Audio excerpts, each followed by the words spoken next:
Well, 2 Timothy chapter 3, those first 5 verses, it's the last days culture. And let me just say up front, God was very, very wise in telling us in great detail what the culture will be like for the last days Christians. Because if he didn't, we would be looking around going, is this the tribulation? Did we miss the rapture? Does God know what's going on here? God, I'm totally shocked. I didn't think the world would be in such a disarray and we would still be here in the midst of such horrible world. But the Lord makes it clear that there is a stage of absolute chaos worldwide, moral breakdown, societal breakdown, doctrines of demons spreading throughout the earth, for everybody to be so desperate, whether you're living in Ethiopia or China or Europe or wherever you're at, you would be willing to look at this one leader and say, we want you to lead us as well.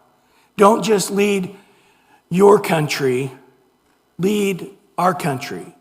And I honestly think the world's going to get broken down into 10 regions, 10 kingdoms. There's an interesting thing that's called Cohen and Piven. Just a little side note. You can look it up on YouTube. Tucker Carlson, he talked about it. But this was sort of the Bible for the 60s and 70s, the Obamas. He mentioned it many times. But it's basically a layout for every country in the world to destroy itself. And so every continent can come together as one. And so the vision is Central, South, North America, the one continent would be governed by one government. This is why, and if you read right there, it says open borders, everybody is crashed, you mix it up, nobody has any North America identity or Mexico identity or Central America or South America identity, that it's just all rearranged until there is no identity. And now we, the elite, will help you to come up with a new identity. And the bottom line is, just do what we say and you'll be okay. We don't need you to do anything at all, but just comply. And this has been the world order that we're fighting against. Welcome to the world order. What's that? What's they say on the airplane you get on? Welcome to the new world order or something. Yeah, we're here. And this is what they're doing throughout Europe and everywhere that's not communist. Basically, the communists are like, you're not going to do that here. But it's okay, because they're pretty much, for a different reason, taking over their continents as well. So the Bible talks a lot about these things in detail, and it's a bit complicated. If you look in Daniel and Revelation, 85% of that book is quotes from the rest of the Bible. So it's sort of a final exam, if you would. Did you study the whole Bible? Well, now you'll understand the book of Revelation. If you didn't, it's going to sound pretty wild and crazy to you. But the point is we as Christians, our eyes are wide open. We understand that our part in this is not to try to control this demonic freight train that's coming at us. But as we're going to get to chapter 4, we're going to see we just do our part in sharing the word and discipling. One by one person. We're not going to be some giant Christian kingdom fighting it out with the world kingdom. No, we are just one-on-one, sharing the Lord and discipling in whatever season we're at. So, to every generation, I think a number of these end times looking prophecies is in the culture because Satan is the same. He's trying to do it right now, whether it was back in the Roman times or, whether it was in the 1100 AD. He's always trying to push his agenda as soon as he can. But God is like, no, you're going to do it on my time. So a number of the things that are going to get worse and worse. See, that's the thing. You go, well, wars and rumors of war, we always had that. But understand, these things are going to get worse and worse. They're going to be at a level that we will say nothing like this in human history has happened. Okay? And that's the point. So every generation's had earthquakes or wars, but it will be at a whole nother level until the entire world is crushing in and they are ready to look to this world leader who said, I'll bring you peace. He's lying, but it sure will feel like it, at least for a short time, until he commands them all to worship him as God. So we often, in reading these type of things, it's upsetting. How many of you guys just don't watch the news anymore?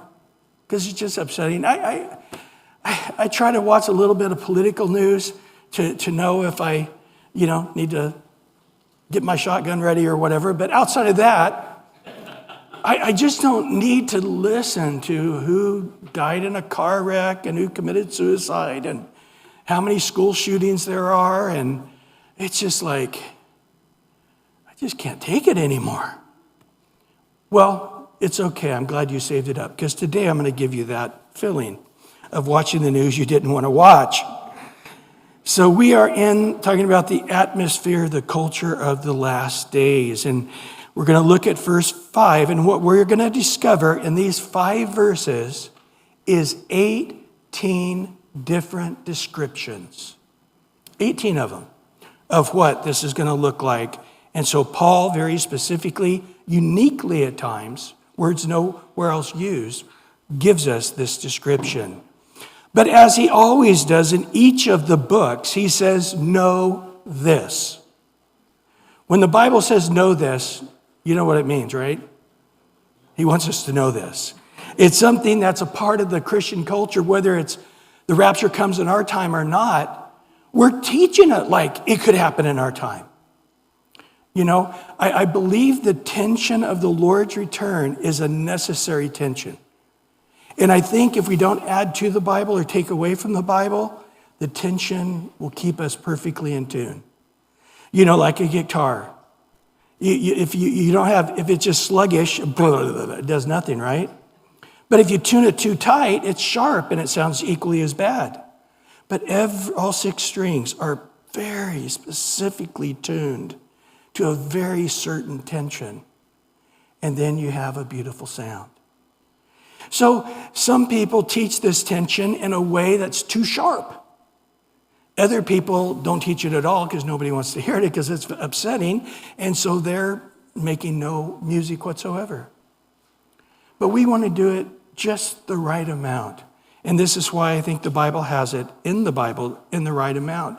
But as we talked about in 1 Thessalonians, what was shocking to us is that Paul had only been there 3 Sabbaths. So at the most 4 weeks, at the most about 30 days, he was in Thessalonica. But when he writes that letter a few months later, he says to them, I hear that guys are coming in and quoting me that I've changed my doctrines on end times and they're getting letters and people are saying they're messengers from me. And he goes, no. And he goes, I'm going to tell you what I said. And this is what he said to Thessalonians. You know perfectly well. After 3 weeks of teaching, Paul did a lot of end times teaching to those 3-week-old Christians. And then, of course, we saw in 1 Timothy 4, where he says, now the Spirit expressly says in the last days. So the Spirit is not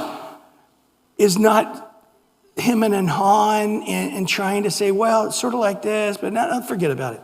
No, the Spirit is expressly saying, That in the last days, and whether you're in the last days or not, you need to know this, or you can teach it to the generation that's coming after you, because they may be that last generation Christian. And by you teaching this, it tunes you up. It gets you on both ends, looking at your life in the Lord, at church, and the Bible, but it also is looking at the world around us and the other end of the string of the guitar, tightening up just right, so we have the right Christian perspective on how we look at the world. And what does he say to the Philippian church who was upset about the politics of their day? Your number one citizenship is in heaven. And guess what? God has going to make this, not this America great again, he's going to make the whole world great again in the 1,000-year millennial reign. So Jesus is on the throne, whoever's the president, okay? Not that I'm not thrilled right now. I don't think I could take another week listening to Kamala's voice. Sorry for you Democrats. I'll try to lay off the politics. But I think they've already left, haven't they? But I'm thankful. But at the same time, I am not hoping for much. I had a lot of hope in both Bush administrations, very disappointed. You know, I was a little on the young side with Reagan, but I was old enough to be thankful. But I've also learned my number one citizenship is in heaven. Earth stuff, yeah, we want to keep a light touch on that. We want to do it. We want to deal with it. But it's not like, oh, thank you, God, you're delivering me through a guy who is as excited about having homosexuals in his White House as he is God in the White House. So I'm not deluded by these things. I'm thankful, but at the same time, God is on the throne. My citizenship is heaven. Whatever I lose in this 100 years, if I live to be 100 years old now, it's irrelevant because I'm going to be on this earth for 1,000 years. And we will be in charge. We'll be in our new bodies, kings and priests unto God. And, you say, well, I had to suffer so much being poor when I was here on earth before. Well, now you got a brand new body. You don't need money. Go surfing for 100 years, and you got 900 years left. Go climb the Alps for 100 years. You got 800 years left. Yeah, if you shoot for heaven, if you look for your citizenship in heaven, you get the earth thrown in with it. Remember C.S. Lewis said that? If you shoot for earth, you lose earth and heaven. But if you shoot for heaven, you'll get heaven and the earth is going to get thrown in with it. So in these last days, the last days started on the day of Pentecost. The very first sermon ever preached by Peter in Acts 2, he lays that out. He says, guys, this is a last day sign. They were speaking in tongues. The Holy Spirit had come upon them, the cloven tongues of fire, and they all thought they were drunk. And Peter gets up and says, we're not drunk. This is a sign from the prophet Joel that we are now in the last days. And he said, in these last days, it's no longer about being Jewish. It's no longer about being a man or woman. God is not distinguishing between the rich and the poor and men and women and young and the old. Anybody, and he ends the sermon by saying this, anybody who calls on the name of the Lord will be saved. That's it. That is the wonderful gospel message we have. But he does say the end of the last days, he describes the end of the 7-year tribulation period, where the moon turns to blood and all of these things. So we are in the last days, but there's going to be some last days of the last days before the rapture. So when we talk about the last days, and this is the way Jesus looked at it as well as Paul, he's really talking about the rapture in the 7-year tribulation period. Even though it started with the day of Pentecost, these are the things that he's referring to. So in those days before the rapture is what we should say, he tells us there in 1 Timothy chapter 3, verse 1, know this in the last days, then he tells us, perilous times will come. This word perilous is the word savage. It's the animal like a bear just crushing and eating up its prey. It's like a boat in the middle of a storm being tossed and just about ready to be crushed by the giant waves. This word in the Greek is only used one other time in the Bible. And it's in Matthew chapter 8, verse 28. You know the story. It says, when he had come to the other side of the Sea of Galilee, the country of the Gadarenes, there met him 2 demon-possessed men coming out of the tombs, exceedingly fierce. There's the word. So that no one could pass by that way. And he explains, they chained him up, they just break the chains. They were naked in these tombs running around, and the main highway nobody could get by it. Because these 2 demon-possessed men, we find out later, had a legion, 6,000 demons within them. So take that little graveyard area with those 2 demon-possessed men in it, naked and cutting themselves and chained up, but the chains are broken and nobody can get by and nobody can control the demonic area. Now expand that area to the planet Earth. This is what the Bible is explaining to us. Remember in 1 Timothy chapter 4, he says the same thing. In verse 1 and 2 of 1 Timothy 4, the Spirit expressly says in the latter times some will depart from the faith, giving heed to what? Deceiving spirits and doctrines of demons, speaking lies and hypocrisy, having their own conscience seared with a hot iron. Just obviously 2 standards or 3 standards of what they say and what they do. It doesn't matter. It's just this hypocritical, their conscience are seared with a hot iron. They're not moved by anything. And people are attracted to that charisma. And I've been in situations where very famous people, I won't give any names, and I was around them, and I experienced charisma like I've never experienced before. And I realized there are people born on this earth with such charisma that it is overpowering to other human beings. And it's scary. It really is scary. This is what we're going to have. These very elite teachers all over the world, all being controlled by the devil.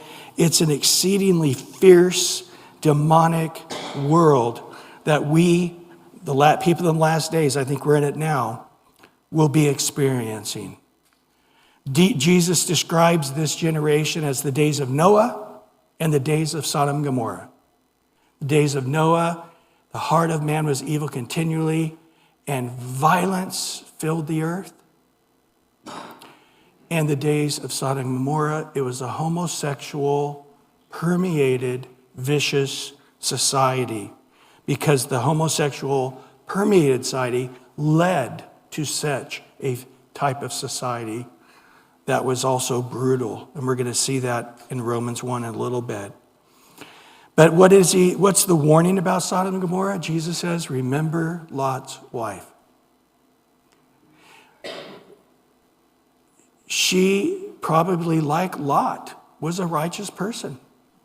You know, Peter says, Lot was a righteous man whose righteous soul was vexed every day. We don't get that from reading the book of Genesis. But God knows, and that was his commentary. And Lot was getting his wife out as well. But she was so carnal, she was so entrenched, and she knew that she needed to have her heart solely in God. But she had a divided spirit. And she looked back and she goes, I finally had my house decorated just the way I wanted it, you know. There were so many superior decorators there in Sodom and Gomorrah. And now it's all going to be destroyed with fire. Watch and pray, Jesus says, that we're counted worthy to escape all these things. So these last days, perilous times, notice here, this is specific, will come. Back in chapter 3, verse 1. They will come. This is not the word for come that we normally see. The actual word here is threatened, or danger is coming. Those perilous times, that danger will come. It's in the present and future tense. And it is always in the world, but it's going to grow worse and worse, as we'll hear next week in 2 Timothy 3. Jesus tells us of those days that will come. He says in Matthew 24, the rapture is going to happen in the middle of it. In Matthew 24:36, but of that day and hour no one knows, not even the angels of heaven, but my Father only. In Matthew 24:50, the master of the servant will come on a day when he is not looking for him, and an hour that he's not aware of him or expecting him. So in other words, it's going to happen, and then the next generation is going to grow up in that generation, and hopefully they don't become like Lot's wife. And then the next generation is going to be even worse, but they're not going to know it because it's sort of like the frog going from the warm water to boiling in the hot water. I had a scientist guy come up and go, it's not like that. You put a frog, they jump out. They don't sit. But anyway, just for analogy's sake, let's say the scientist is wrong. But it's going to get to the point that it's such a long period of time that you say, well, things have been like this 50 years, 80 years, 100 years. So if you're describing the time, this has been going on for a long time. So why would it come now? But this is the whole point of it, is that every Christian to some degree has to fight this kind of world. And every Christian should say, things are bad enough now that the Lord could come, and we need to be ready for his coming. Well, verse 2 now starts that list of 18 things. For men will be lovers of themselves, lovers of money, boasters, proud, blasphemers, disobedient to parents, unthankful, and unholy. Let's break that down. Lovers of themselves. Now, what we're going to find here is this word love, philo, used many, many times here. Philo is like a brotherly type of love. But he's going to add a Greek word to that, like we say philosophy. Well, philo is love, philosophy. Philosophy is soaphi is wisdom, lover of wisdom. Or we say a person's a philanthropist. They're a lover of giving. Or a bibliophile. Philo, a book lover.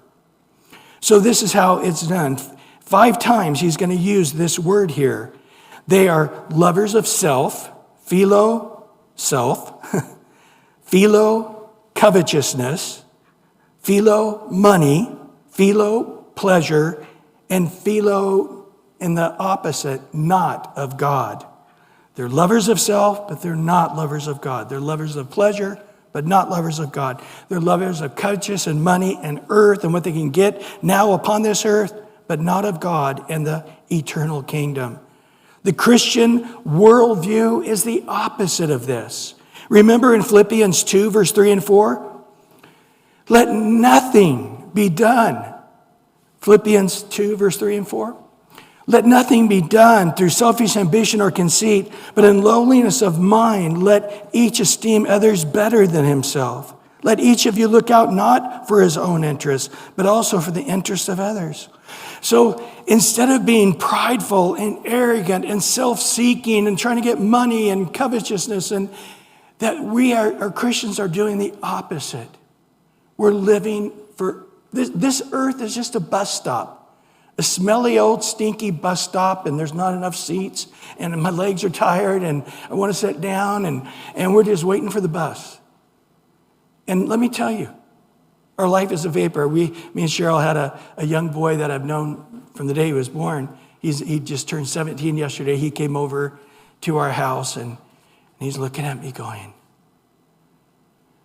life is going by so fast. He's 17. And I'm like, yeah, you have no idea about that. How true of a statement that is. It's just a vapor. We're at a bus stop. Well, I got to make sure I have the best tiles at my bus stop. I want my faucets covered in gold at this bus stop. I want the best clothes for my bus stop. It's just a bus stop. We're here for a second, and then eternity begins. So we are thinking about God and the kingdom to come. And far as this earth, here's my seat. Take it. I have no rights at this bus stop. I'm just passing through. I'm a pilgrim. I'm a stranger passing through. This is not the earth that I'm going to be living at for 1,000 years. This is a sinking, demonic earth that I'm not at home at all here. I don't need to get at home. I don't need newer or brighter or bigger or shinier or nicer or the ones the Joneses have. I'm just passing through. My whole point now is to put others first, to see everybody's interest is more important than my own interest, and for my whole life to be a light and a point to Jesus and a hope in eternity. So many people killing themselves. So many people that love money so much and fame. You know, I think of Robin Williams, and one of many very famous, very wealthy people that committed suicide. Why? Because they didn't keep running for the carrot until the day they died and never got the carrot. They got the carrot. And guess what? It was empty. Really, really, really interesting book I finished this week by C.S. Lewis called The Great Divorce. The title is it's fighting against an atheist who wrote a book who wanted to marry. It's called The Great Marriage of Heaven and Hell Together, where basically it's sort of a John Lennon theory, where there's no heaven, there's no hell, live in a world where we all end up in the same place. And his whole point was this. C.S. Lewis, who was a new Christian himself, in 1945, he's like, if there is no hell, we should all be constantly bitter and at rage and anger at the evil in the world around us, that it'll never fully be punished. And let me tell you, if you've talked to parents whose child has been murdered by a murderer, you know the only comfort you can give them is that if they don't turn their life to Christ, they will be eternally punished for what they did to your child. In the same way, there is not enough on this earth that meets our longing. And the whole point of this book is, if you're thirsty, we have water to quench that thirst, right? We're hungry, we have food to quench the hunger. But every single human being longs for things that have never been on this earth and never can be experienced on this earth. But yet we long for it. We long for a happiness that never can be experienced. We long for a joy that can never be experienced. We long for an intimacy of relationship that never can be experienced. We long for a mansion. People on earth, they get their mansion and then they hate it. Honey, can I have a glass of water? Okay, I got to go 3 flights of stairs down, and through the 3 living rooms. Here's your glass of water. Oh, I forgot to ask for ice. And you got 10 housekeepers and 4 gardeners and 3 pool guys always at your house. It's never really your house. You're just sort of using a room in the house while everybody fixes the house and cleans it and takes care of it so it doesn't fall apart. So people get their big house and they're like, this owns me. This house owns me. I don't own this house. In the same way, you get the big hunk of metal that's worth $500,000 to drive you around. You know what you find out after a week of being in that hunk of metal, even though it's a Rolls Royce or whatever? It just gets you from A to Z. It doesn't do anything other than that. But that's all of us. We long for a mansion, but that mansion is in glory. We long for a peace that only can be found out of these wicked bodies, out of this wicked earth, in the presence of God. And so to love this world and to love ourselves in this sinful body and thinking that we can find fulfillment in self on this earth. And then he does the same thing, lovers of money, or literally lovers of silver. Again, we studied in 1 Timothy 6, verse 10, for the love of money is the root of all kinds of evil, for which some have strayed from the faith, and their greediness have pierced themselves through with many sorrows. A lot of very wealthy people have been pierced through with many, many sorrows. And often the entire family hates each other over money issues. They wouldn't, the number one reason they don't get together at Thanksgiving or want to talk to each other on the phone, it's over money. And it's usually millions, you know. I deserve 6 million instead of 4 million, or I deserve 60 million rather than 80 million, or vice versa. And it's just like, this is ridiculous. You have more money than you could spend in 3 lifetimes, and yet you're mad about it. In Luke 16:13, it says, Jesus says clearly, no servant, referring to the servant of God, can serve 2 masters, for he'll either hate the one and love the other, he'll be loyal to the one and despise the other. You cannot serve God and mammon. Mammon's the god of money. So notice the first 2 sort of go hand in hand, because typically people who love themselves find they need a lot of money to love themselves.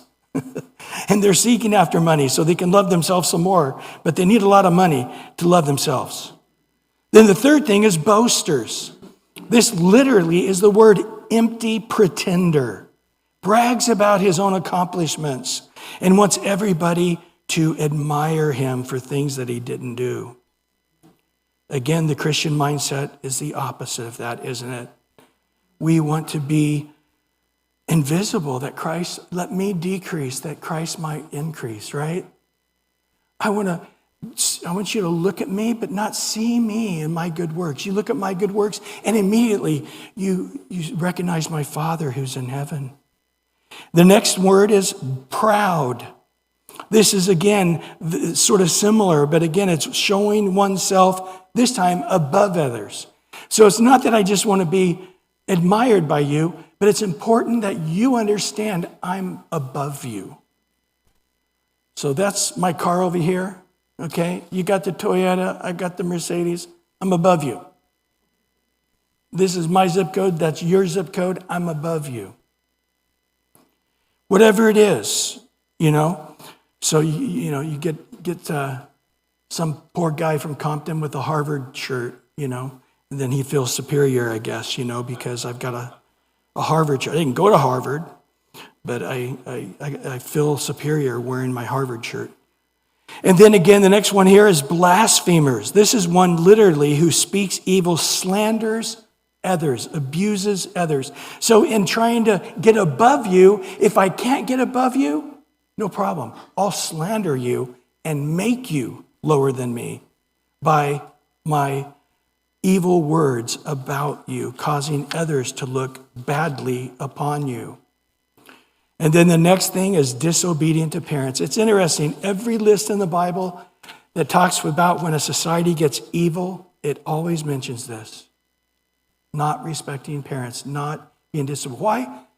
Because no society is greater than the family nucleus. You want a strong community, you have strong families.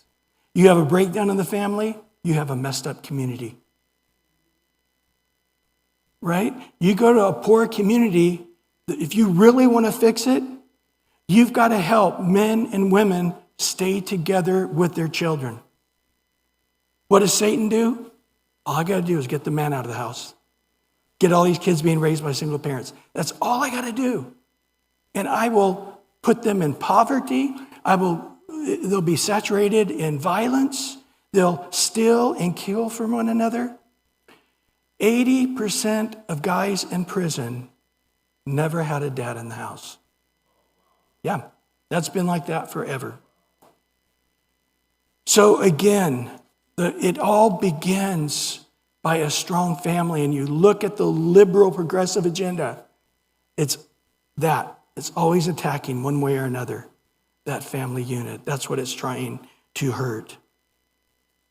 And so there's a lack of honoring, but there's also just out and out disobedient, breaking down the family reunion. So notice the next 5 words here: disobedient, unthankful, unholy, unloving, unforgiving. Unthankful. Literally, it's ungracious. They're just not a gracious person. Therefore, they're a miserable person, right? When I go to a parking lot and I see somebody trying to take the parking place that I've been waiting for, fine, you can take it. What always gets me is when you go to the gym and everybody's wanting the front parking place. So aren't you getting ready to go in the gym and do 5 miles? What's like 20 more feet? Get in the 3rd row of the parking lot. But either way, grocery store, you go first because, I never have a Karen in my face screaming at me because I just want a world of graciousness and kindness. And here's the heart of a Christian in Ephesians 4:32. Be kind to one another, tender-hearted, forgiving one another, even as God in Christ forgave you. This is the same idea here. The word actually forgiving is the root of grace in this particular case. In other words, it's not just being forgiving, but it's being gracious. And in the grace of God that we've received, we're gracing everybody else. And there's kindness and forgiveness and a tenderness there. And the grace brings about a response of gratitude. You're not the grumpy person who didn't get their parking place. And now that guy got in front of me in the line to pay. And that guy got the better seat than I did. And that guy, cut me off on the freeway. And that guy, it's just funny. LA is interesting here. When you put your blinker on the freeway, that tells everybody speed up and make sure you don't get over. When I see somebody with the blinker on, I slow down and let him go. Of course, the people behind me get mad. Why did you let them get in? They should be back there 3 miles waiting in line with the rest of us. It's like, you know what? I'm not walking around upset about it and forget about it 3 minutes later. Now, if I got in a fight with that guy, I'd still be thinking about it in the future. But let him in, totally forgot about it. And then unholy. This is exactly what you think.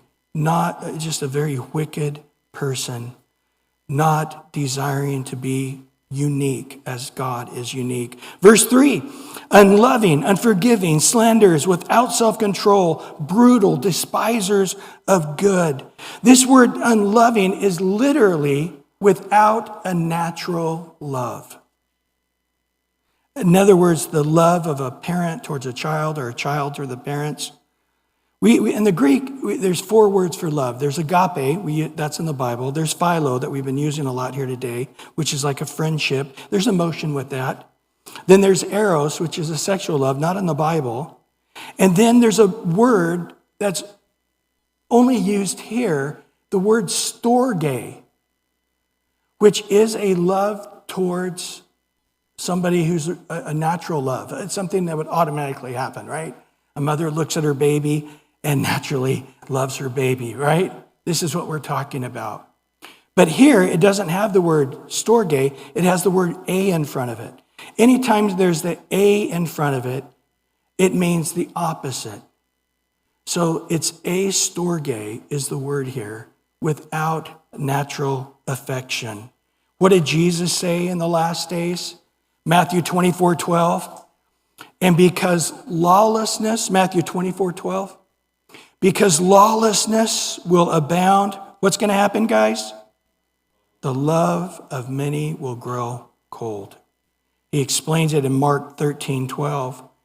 Brother will betray brother to death. Father, his own children will raise up against their own parents and cause them even to be put to death. The next word here is unforgiving, which is without a treaty. So they're never, ever going to open their heart to that person again, no matter what. Boy, did we see that today. This week again, somebody told me about how their kids completely cut them off. And they won't let them see their grandkids. Did you see all those people on social media that my parents voted for Trump, I'll never talk to them again? There's a bunch of them like that. But they're dug in. You will never see me again. You will never see your grandkids.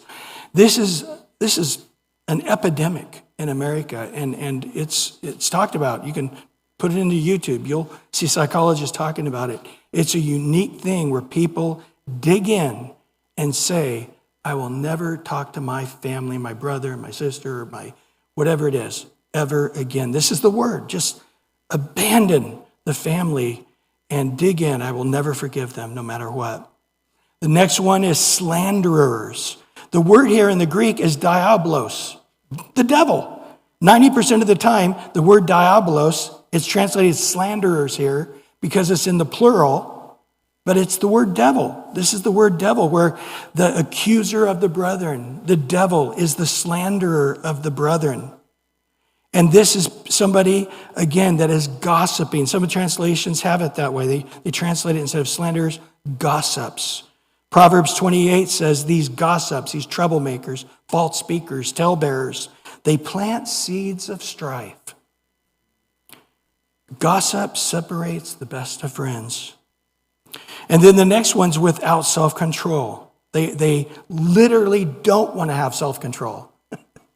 It's not that they don't have it if they want it. They don't want it. They want to do whatever feels good. They want to do it. You see that in Eugene, Oregon, many years back. They passed the "you can be naked anywhere" in Eugene, Oregon. You guys see that? And again, people move there from time to time. And a couple of weeks ago, there was some 65-year-old guy completely naked. Of course, he had his water bottle tied around his waist, right here. And he just decides to stop by the school and watch the kids play. And of course, a parent comes out, tells him to get away. The police show up going, no, it's totally legal here in Eugene. Well, it reminds me of that. You know, they do not want moral boundaries, literally. Without self-control, they don't want moral boundaries. Any moral boundary. And without self-control, the understanding here is there is no shame for what they do. They have no shame in their ways. I think of the Hugh Hefner, you know. He had no shame. He was proud of what he did. People loved what he did. Even though he had 5 girls a bed at night for the last 30 years of his life, he had no shame. The next is brutal. It's the word not tamed. A savage. Somebody who is savagely hurting another person. This is the days of Noah. In Genesis 6:5, listen to this. Then the Lord saw that the wickedness of man was great on the earth, and that every intent of the thoughts of his heart was what? Only evil continually. Genesis 6, verse 11 and 12. The earth also was corrupt before God, and the earth was filled with violence. So God looked upon the earth, and indeed it was corrupt. All flesh had corrupted their own way on the earth. So like Noah, that guy, he lived 600 years. How many of you guys, you're like going, I'm 80 years old. Well, but the average life expectancy is 600 years. Can you guys do this another 520 years? Noah's my hero, man. Noah's my hero. 600 years worth Monday mornings. 600 years of living in a society like this. And he was the only right person. Everybody was wrong but him. And then the next is despisers of good, literally not lovers of good. Isaiah prophesied this. Isaiah 5:20, woe to those who call evil good and what? Good evil. Who put darkness for light and what? Light for darkness. Who put bitter for sweet and what? Sweet for bitter. This is what they're confused. Good is evil. Evil is good. It's evil if you think a 12-year-old kid can't take testosterone to become a boy.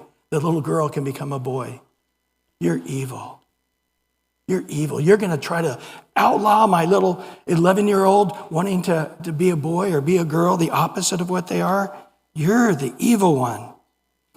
This is what we are in. We are in these days right now where bad is good and good is bad and evil is good. And in Romans 1, it talks about the wrath of God against such a generation.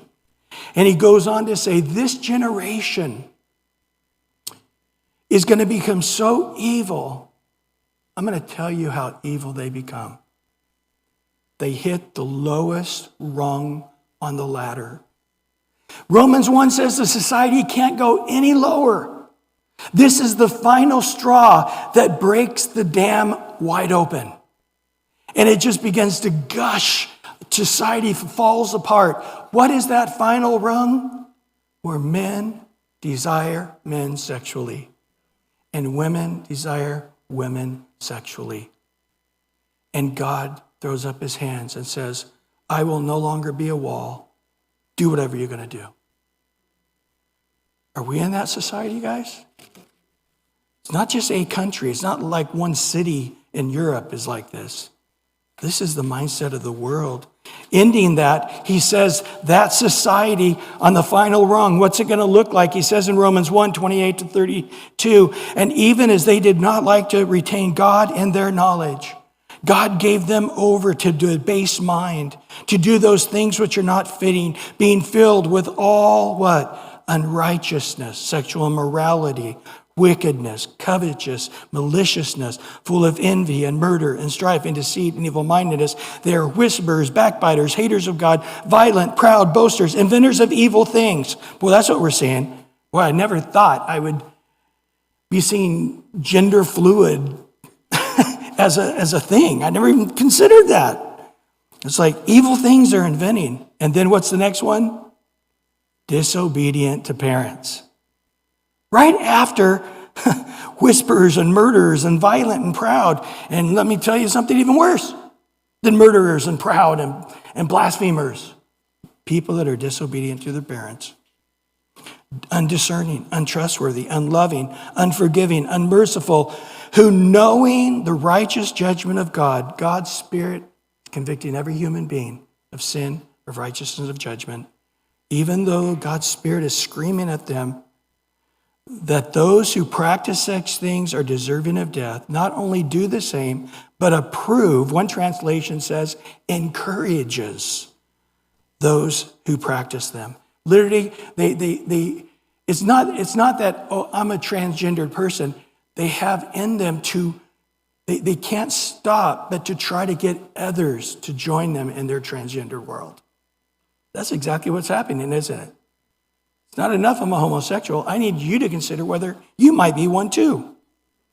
And then finishing up here quickly in verse 4, traitors, headstrong, haughty, lovers of pleasure rather than lovers of God. Traitors, they're not loyal. They're not loyal to their employer. They're not loyal to their country. They're not loyal to their spouse. They're not loyal to their friend. Just like Judas, this is the same word. He was a betrayer of Christ, the same word. Next is headstrong or rash. Literally, this word, headstrong, is two words that says fall forwards, fall forwards. It's like a bull, in my mind, putting its head down, just running at what it saw. I see red, put my head down, I can't see it anymore, but I'm going to destroy what's ever in the way. This impulsive, rash person running at it. Haughty.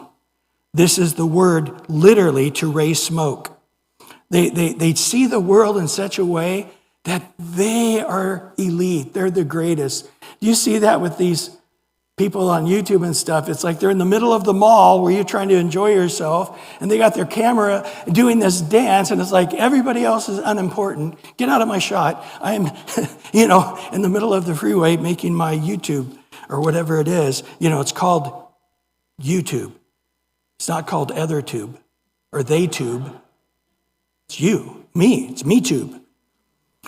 And then the lovers of pleasure rather than lovers of God. The final 18th one sort of sums it up. It literally says this: they do not love God. It literally says this: they love hedonism. It can be translated that way. They love hedonistic pleasures. It is not about, it's the opposite of loving God. It's loving the world. It's loving their flesh. It's not loving purity. It's loving hedonism. And in verse 5, having a form of godliness, denying its power. Verse 5. Having a form of godliness, but denying its power, from such people turn away. They still go to church on Sundays, guys. Oh, well, such a society, man, they're living out in the woods, No, they look just like your neighbors do now. They get in their car Sunday morning and go to church. And they get to church and they have their form. Did you see last week there was a lady, she was a clear lesbian, she said she was. I can't remember if she's from the Presbyterian Church, United Methodist Church, the Episcopal Church, there are a whole bunch of them now that have homosexual. But she basically was saying with tears, conservative Christians is not the Christianity of the Bible. The word conservative Christian is the same as saying an evil person. Jesus is love.